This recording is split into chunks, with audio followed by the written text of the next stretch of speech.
Hey guys, and welcome back to my playthrough of Dark Souls 2. It's called The First Sin. Alright, so we're going to visit the blacksmith here. Currently he's locked out of his little hut there where he'll do all your work for you. And we'll need the key, which we'll be finding today, of course. And first we're going to go to the Forest of the Fallen Giants, which is pretty much the first place you should really start with in the game. But that's kind of what makes Dark Souls really cool, is that it has kind of that Metroidvania aspect to it where there's branching paths and you have no idea which area is the most practical for your level and where to start off with, but it's really just that trial and error that comes with this game, which makes it so great. You know, you'll go to an area and you'll be thinking that the game's either really hard or that you might be in the wrong first area, but I mean, that's part of the enjoyment of it. Take some time to do a little expression here. Just a little bow at the audience.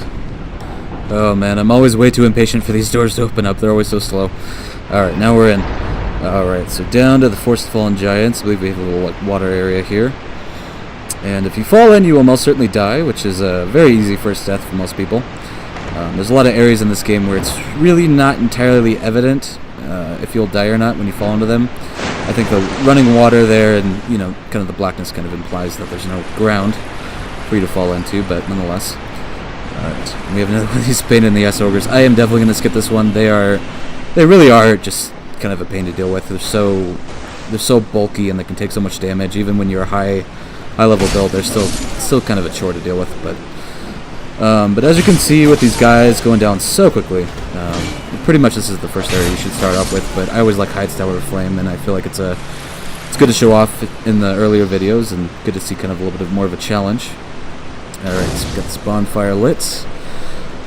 One thing I do have to say, and I will be talking a lot about, you know, creating a map and creating areas in a game. I believe that verticality is essential, and I think it's one thing that Dark Souls did very well.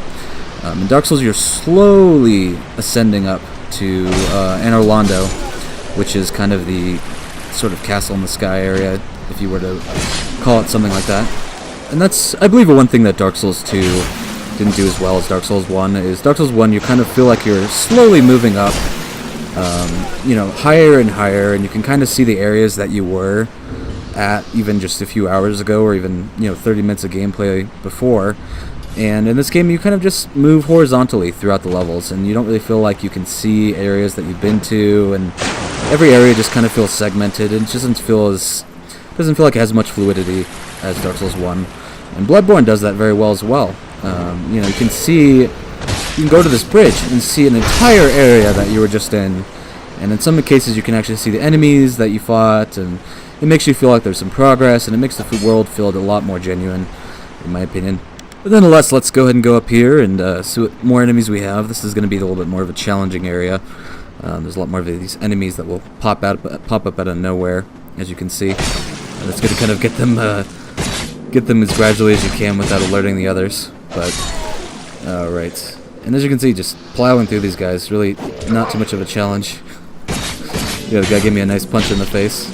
Didn't take away too much health, but it kind of felt like more of a diss than anything else, which feels more crippling than actually getting hit with a sword. But yeah, this left-handed weapon's not doing too much for me. Can't wait till I get my dexterity up to do those dual attacks, because they do have a lot more potency, and they do stagger enemies a lot more. But this short sword's really good for quick continuous attacks, so the enemies don't have a chance to, you know, wind up their attack. Okay, so we got a foot soldier's sword, which I don't believe is too much better than what we have at the moment. The scimitar is going to be the best weapon for us at the moment, but, you know, it's always kind of fun to play around with these a bit and get a good idea of what weapon you want to go with. And with Dark Souls games in general, the best point of action is to find a weapon that you're most comfortable with in your play style, and find a weapon that has pretty good stats on it.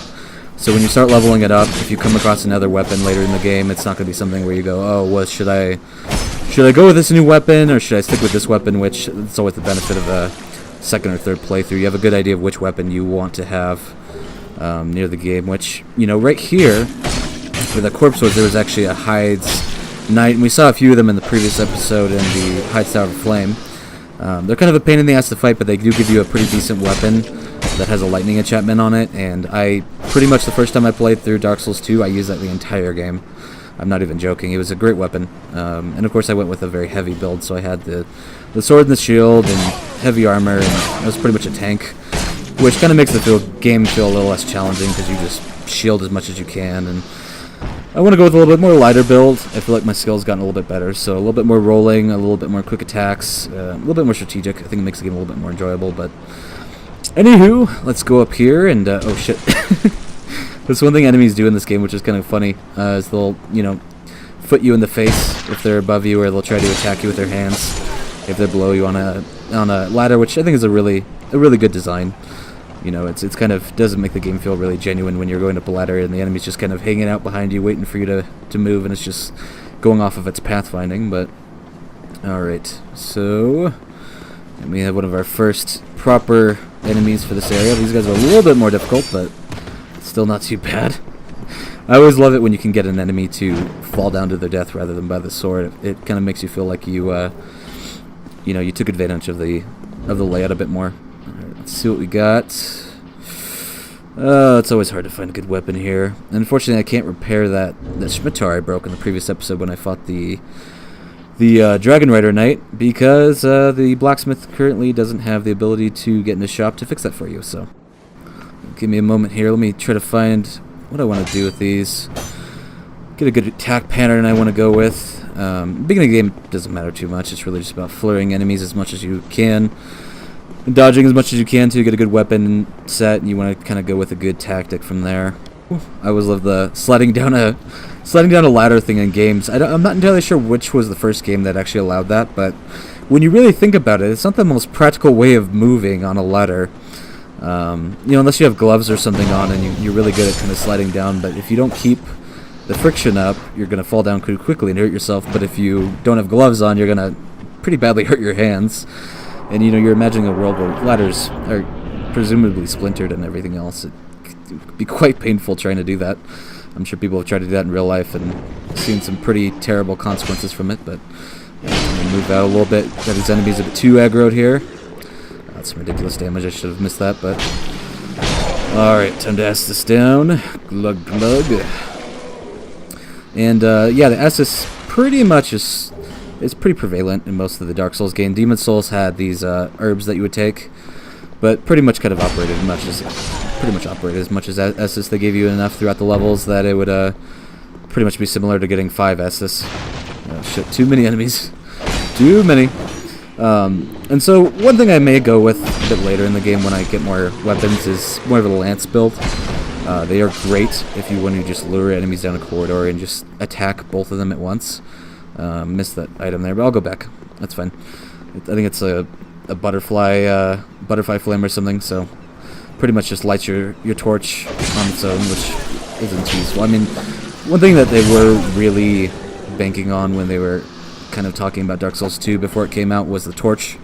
That there'd be areas where you couldn't see at all, and the torch would be a pivotal part of the gameplay. And I really don't feel like it is. I mean, you go through a few areas and you can still see pretty well, and there's a few areas where it is necessary, but you know, the idea was that you'd have to be choosing between a shield or the torch, so you'd have to be choosing between good defense or visibility, and I don't feel like that was played on enough in this game. But take another little glug here.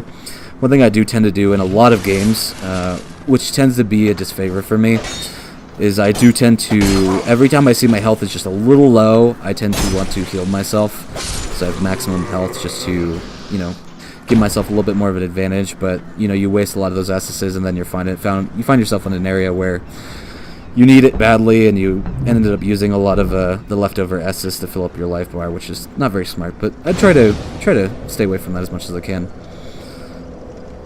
All right, so we have one of our first shopkeepers here, and pretty basic items here. Nothing too much to talk about. One thing that is an issue with this game, a lot of people will talk about, is the shopkeeper, because she sells more or less infinite life gems, and life gems are kind of that healing item you can use just on the fly. It's really quick. It does heal your health gradually, but if you kind of keep your distance from enemies as it's going up, it's really not too much of a problem. But you can really just buy as many as you can with your souls and just use that as your primary method of healing, and you really never have to worry about dying at all. And then, you know, you go to a bonfire and you can immediately teleport, which, you know, you can go straight to Majula and heal up, you know, upgrade your armor and everything else, and there really isn't that, you know, that kind of feeling of dread you have in Dark Souls 1 where you're just like, oh geez, you know, I have all these power-ups, I can power up this weapon, but I have to go backtrack, you know, I have all these enemies, but I want to go to the next area, and it was pure chaos really, but nonetheless, as you can see, this is kind of one of those areas where torch might work, but you can still see well enough. I'm just going to try to get a few of these items here. I believe I just picked up the hand axe, which is a pretty good starting weapon. A little bit too slow for me. I like a little bit more of a faster build. Alright, through here. And I think there's an enemy over here. At least there was in the first... Yeah, there he is. Okay. Come here, motherfucker. I got you. That's right. Alright, down to the ground. You know, not too much of a challenge yet, but we'll get there. I'm just kind of sad I got my first death in Hyde's Tower Flame. I was hoping to save that for the Pursuer, which is kind of a boss that oddly shows up in an area where there isn't a boss battle, and then he shows up again if you die. And you can kill him the first time. I find it's really next to impossible, and it would take so much time just of healing and getting out of the way and trying to get one hit in and moving away. It's really not entertaining to watch, so I'll try to show you guys that, but I really won't I really won't make the effort to try to kill him. I mean, maybe if I do get close enough, I might speed it up a little bit for you, but we'll see. Alright. But as you can see here, this is one example I'd use of kind of subpar level design. You know, you have kind of this castle area, and you just came from this wood area, and it doesn't feel like a very seamless transition. It kind of feels like all of a sudden you're just in this castle area with all these flames and everything else, and you'll see once we get outside there's more of a sunset, even though in the area we were in was pretty much bright, more like midday.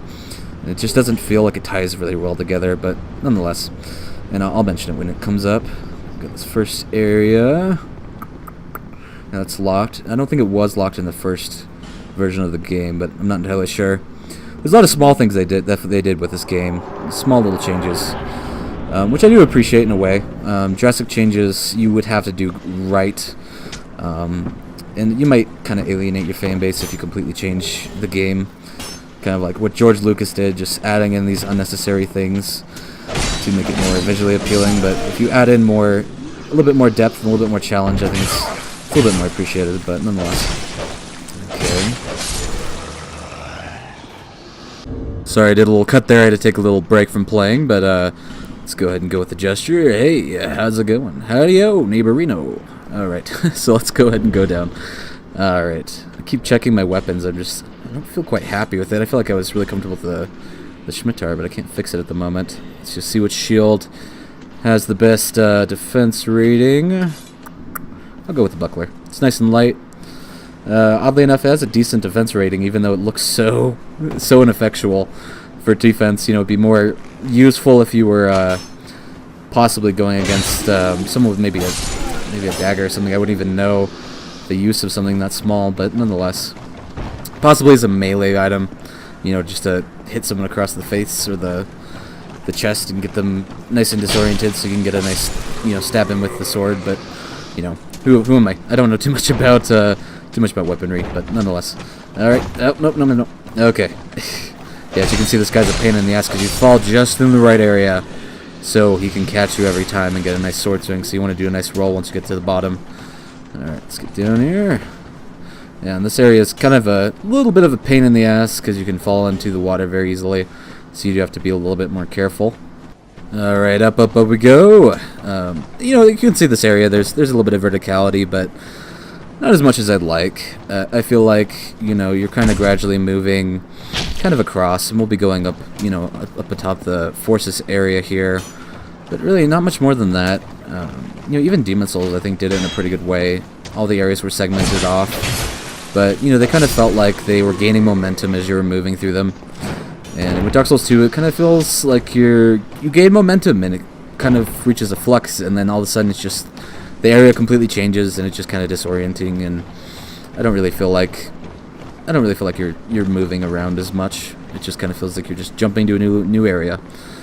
But nonetheless, let's get this bastard here. It's one thing that is a pain in every Dark Souls game is there'll be eventually at some point archers who will attack you, in an area where you have no ability to get to them, and there'll be all these foot soldiers. So not only are you attacking the foot soldiers and trying to dodge their attacks, you have to keep track of the arrows going towards you.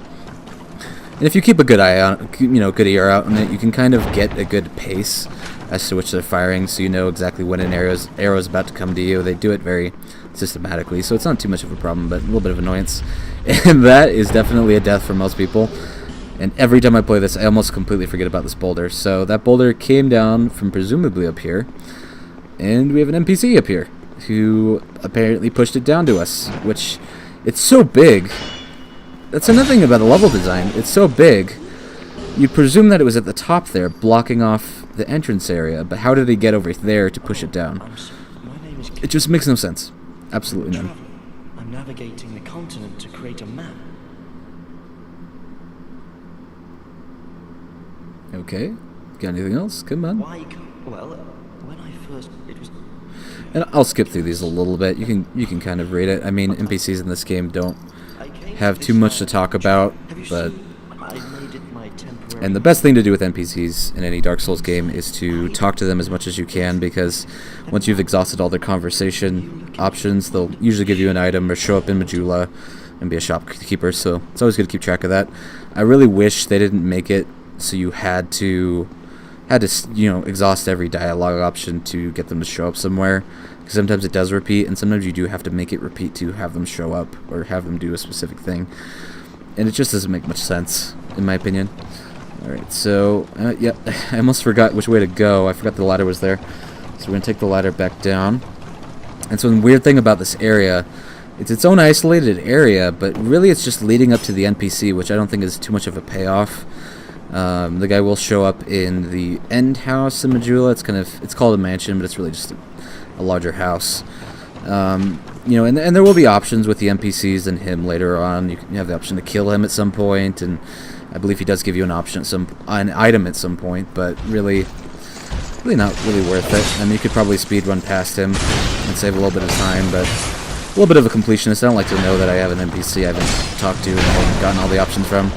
God, that's such a pain in the ass. That is such a cheap attack where they just jump back on you. We'll show him what's for. We'll still get him, this painful bastard.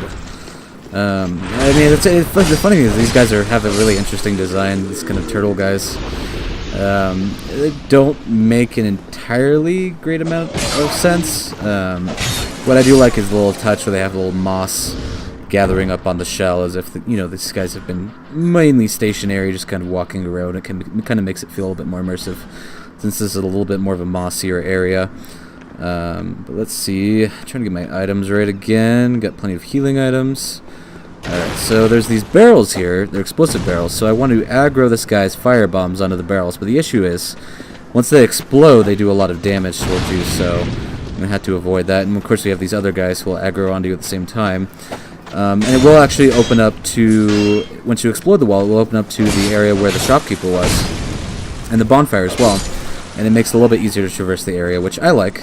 Not the most obvious of shortcuts, but it's still nice, and I really can't get this guy to throw right. I mean, you can only stand so close to these, and I only have so much health. I'll try it. Come on. Here's to hoping I don't die in the process. But I really want to get this open so I can get to the bonfire. Come on. Oh, shit. Come on, you bastard. Oh. Okay, that was a death. Alright, guys. Well, I'll see you next time. Be looking for the next episode, and we will show that guy what for. Get him back, so. Alright, guys. See ya.